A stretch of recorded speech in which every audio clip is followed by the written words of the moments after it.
അതായത് വെയ്റ്റ് ട്രെയിനിങ്ങിനെ കുറിച്ച് പറയുകയാണെങ്കിൽ അത് നമ്മൾ വളരെ ഗ്രാജുവലി ടു സ്പെസിഫിക്, അതായത് ഈസി ടു ഡിഫിക്കൽട്ട് തന്നെ ചെയ്ത് ശീലിക്കണം.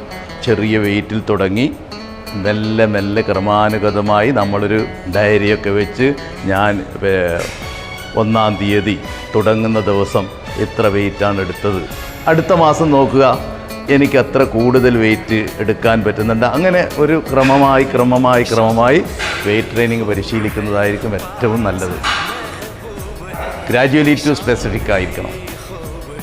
അപ്പോൾ സാധാരണ ജിമ്മിൽ വരുന്ന ഒരാൾ മിനിമം ഒരു 6 മണിക്കൂറെങ്കിലും മിനിമം, അതും രാത്രി ഉറങ്ങണം. രാത്രി അതായത് നമ്മൾക്ക് ശരിക്കുള്ളൊരു ഡീപ്പ് സ്ലീപ്പ് കിട്ടുന്ന സമയമാണ് 12 മണി, 11 മണി, 1 മണി.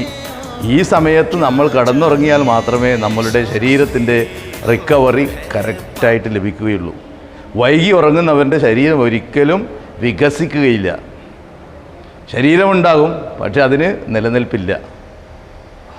നിങ്ങൾ മിതമായ ഭക്ഷണം, മിതമായ വ്യായാമം, നല്ല ഉറക്കം, ഇത് കഴിഞ്ഞാൽ നിങ്ങളുടെ ഡെയിലി ലൈഫ് ശാന്തതയും സമാധാനവും എനർജറ്റിക്കുമുള്ളതായി തീരും. അപ്പോൾ അമിതമായിട്ട് ഭക്ഷണം കഴിക്കുന്നതിന് പകരം ചെറിയ അളവിൽ ഭക്ഷണം പലതവണയായിട്ട് കഴിക്കുക. അതിൽ കാർബോഹൈഡ്രേറ്റ് നമുക്ക് ഊർജം നൽകുന്നതാണ്, പ്രോട്ടീൻ നമ്മളുടെ നിർമ്മാണം നടത്തുന്നതാണ്, വൈറ്റമിൻസും മിനറൽസും നമ്മളുടെ ശരീരത്തിലെ കേടുപാടുകൾ തീർക്കുന്നതിന് ഉതകുന്നതാണ്. അപ്പോൾ അതൊക്കെ നമ്മൾ മനസ്സിലാക്കിയിട്ടൊന്ന് ചെയ്താൽ വളരെ ഉത്തമമായിരിക്കും. അതുപോലെ തന്നെ എനിക്ക് പറയാനുള്ളത്, നമ്മുടെ യൂട്യൂബിൽ കാണുന്ന അവരെ അനുകരിക്കാതിരിക്കുക. അവർ തെറ്റായ രീതിയിലല്ല ചെയ്യുന്നത്. പക്ഷേ നിങ്ങളുടെ പ്രായം, നിങ്ങളൊരു ബിഗിനറാണോ, നിങ്ങൾ എപ്പോഴാണോ ജിമ്മ് അതൊന്നും അവർക്കറിയില്ല. അവർ എക്സർസൈസ് കാണിച്ചു തരുന്നു.